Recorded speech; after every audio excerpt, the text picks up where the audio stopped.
Yeah, it's Johnny Group from wildmantraining.com. You know, yesterday I did a workout where I pulled a plastic 110 pound sled. I put some ankle weights in there so the bag doesn't roll around when I'm pulling it and dragging it. And I use a towel for extra grip strength. I use a plastic sled because the friction from the plastic sled makes it very hard to drag. A lot harder than an average 100 pounds on a metal sled. Like I got a metal sled and I can drag 100 pounds all day long, okay? It's like when people put the metal sleds on asphalt or concrete. It's like you might as well be on ice, okay? Just like the plastic sled, if it was on snow, it'd be a lot easier to move. But I like the plastic sled because it requires a lot more effort, okay? The friction on the grass.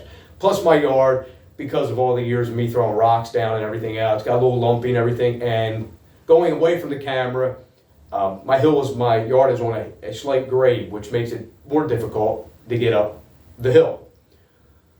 Okay, so I did that, and then I would drop it, and then I would grab the 80-pound heavy bag, throw it on my shoulder. I've talked about this before. The reason I use the 80-pound heavy bag, or a heavy bag in general, 100-pound, is because of the size of it. It's awkward. Sometimes the bottoms get heavier, the tops get lighter.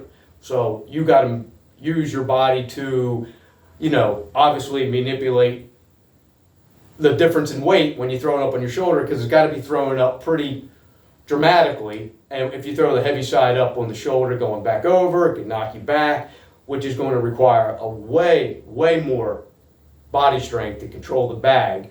Plus, it doesn't conform to your shoulder. It's just harder to move, harder to keep up there, requires way more activity of the body to just keep it up there. But I also like to throw it down and pick it back up to work, just like it would be in the real world, how you would have to pick things up. And then later on, I did that in the morning. So I did a total of 480 yards with the carries and the drags. And that's what we do naturally in nature. Well, we would have always done, and blue-collar workers still do these things. I also, later on in the day, went down and grabbed my grandson. He's going to be 11 this month. He plays football and wrestles. I always take him to the football field. So we go down to the football field, and I had somebody throwing passes, and I was covering them, okay, which requires, a lot of movement, a lot of athletic agility to move, to be able to keep up. When somebody's coming out and running a pass pattern, you got to try to keep up with them. Side-to-side laterals, backpedaling, turning as you're running. And these things are very important as we get older, these types of exercises, because I know just as well as anybody else, even young guys. Young guys today don't play sports. They haven't played sports. Most of them today, they come out of their parents' basements, and then they go out in the real world, and then they try to get their information from other guys on YouTube and things like that. And they're the wrong guys to listen to. Listen to the older guys who have been doing it for a long time. Not everyone's on the same page, but I can tell you right now, most of us are on the same page than you would think, at least in a lot of the areas of training. The guys over, I would say 45, those guys will probably be able to help you a lot more than the younger guys who are walking around with their shirts off, taking juice, TRT, just trying to get you to buy shit from them, their training programs. So I did that with him, and then at the end we ran bleachers, okay, which keeps the feet moving quick, keeps some feet moving fast, So I do this stuff with him, and I enjoy it. I've always enjoyed these things. And it is actually conducive to what real life would be about if you were out outside of the city, even the city, going up and down steps, curbs, sidewalk, whatever.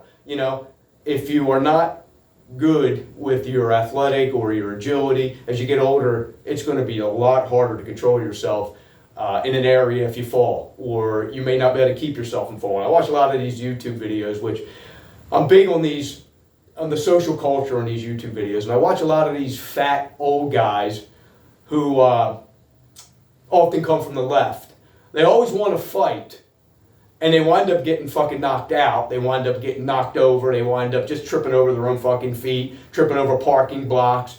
I watched one guy today, I don't even know if he got touched, fucking stumbled back 20 fucking yards and then finally fell. I'm like, what the fuck? And I know these guys are younger than me. It's pretty fucking pathetic.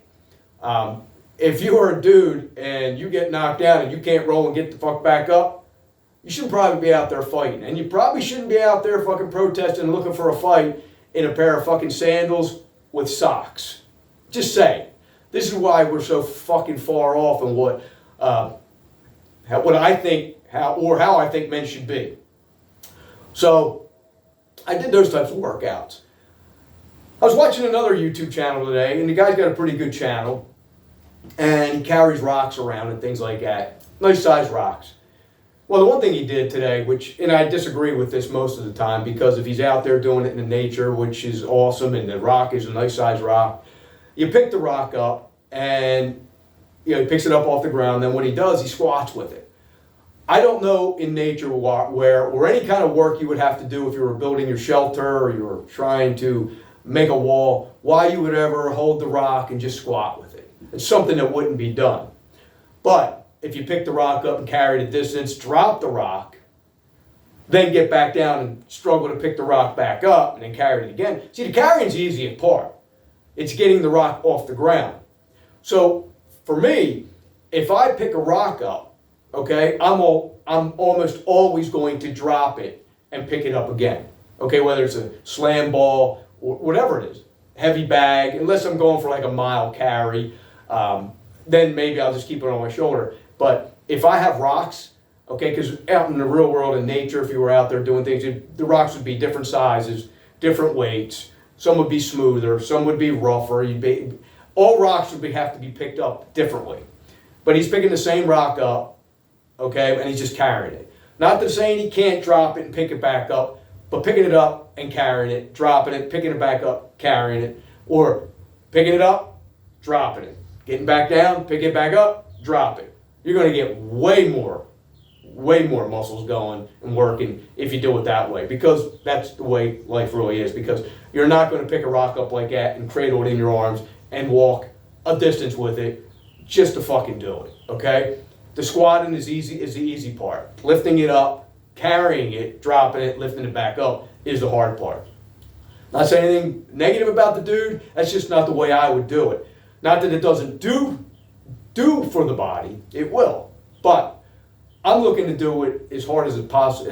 I want it to be as hard as possible, okay? Because that's the way it should be, So anyhow, that's pretty much all I had to say today, and I'm gonna make another video at some point. Today, I did my what I call tack drills, and I don't talk about them, and I'm not going to tell them, how I do them or what I do. Somewhere down the road, I can tell you right now, when you get done with what I call the attack drills, I can tell you you feel unstoppable, okay? You will walk down you'll feel like you can walk down any street and be able to take care of yourself in any situation. So, I'll talk to you later on that, later.